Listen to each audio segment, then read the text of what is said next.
काँग्रेसनं खातं सुद्धा खोललेलं एकत्रित मेळावा घेतलेला होता, त्याचा या निकालावर किती परिणाम झाला असं वाटतं? असं आहे की माझ्या प्रचाराचा वगैरे परिणाम याच्यावर नाही.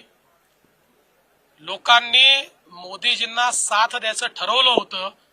मला एवढाच आनंद आहे की या यज्ञामध्ये एखादी समिधा आमची पण आहे आणि त्यात दिल्लीचा मराठी माणूस हा मोदीजींच्या पाठीशी उभा राहिला, याचा मला मनापासून आनंद आहे. काल राहुल गांधींनी पत्रकार परिषद घेतली, मात्र आज निकाल लागला. खातं सुद्धा काँग्रेसला दिल्लीमध्ये खोलता आलं नाही. एकही जागा काँग्रेसला आलेली नाही.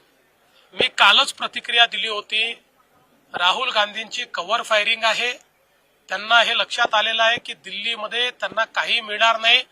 त्यामुळे आधीच राहुल गांधींनी हारल्यानंतर काय त्या ठिकाणी बहाणे सांगायचे याची तयारी काल करून ठेवली.